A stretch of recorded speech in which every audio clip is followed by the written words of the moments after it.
Hello everyone, আসসালামু আলাইকুম। কেমন আছেন আপনারা সবাই? আশা করি নিশ্চয়ই ভালো আছেন। আমি আপনাদের দোয়ায় আলহামদুলিল্লাহ ভালো আছি। আজকে চলে আসছি রস ভরা পিঠা বানানোর একটা রেসিপি নিয়ে। তো প্রথমে আমি এই যে আধা কেজি সুজি নিয়েছি, তারপরে নিয়েছি 10টা ডিম, এই তো।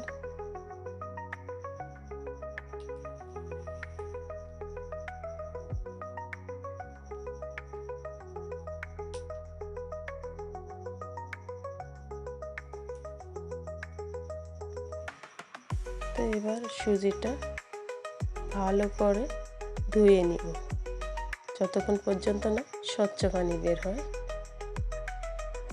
ততক্ষণ পর্যন্ত ধুয়ে নেব।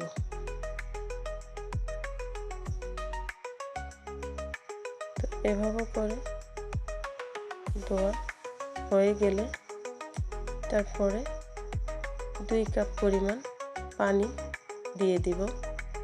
তারপরে এভাবে করে নেড়ে চেড়ে একটা আটা তৈরি করে নেব।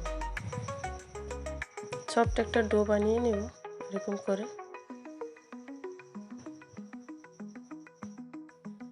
তো এইভাবে করে নেড়ে চেড়ে এবার নামিয়ে নিব। তারপরে অপেক্ষা করব ঠান্ডা হওয়া পর্যন্ত।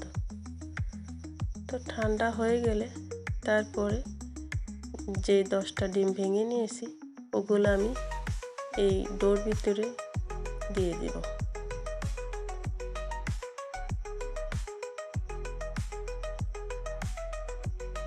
তারপরে এবার ডিমের সঙ্গে আটা ভালো করে মথে নেব।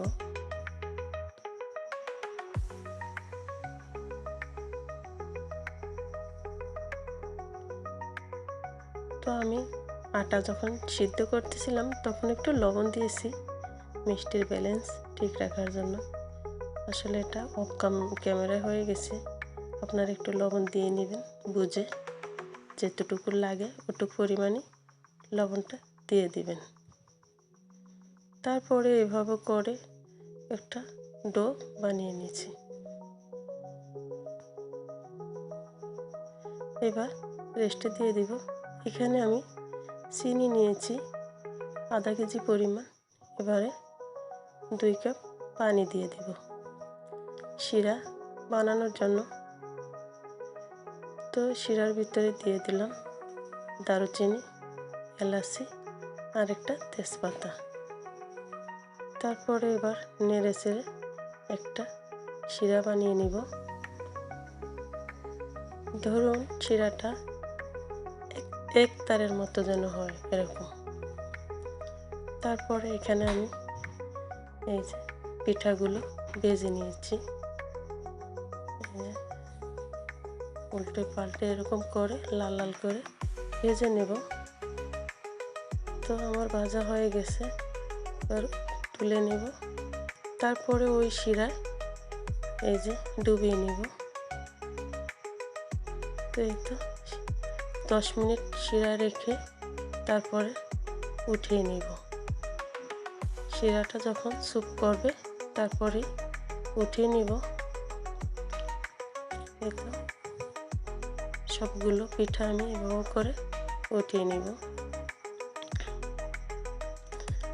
এই তো আমার ওঠানো হয়ে গেছে। এবার একটা ভেঙে শেয়ার করি। আসলে আমি এক হাতে ক্যামেরা ধরছি তো আরেক হাতে দেখাচ্ছি, এজন্য ভালো দেখাতে পারি না। তো আজ এই পর্যন্ত, ভালো থাকবেন। আল্লাহ হাফেজ।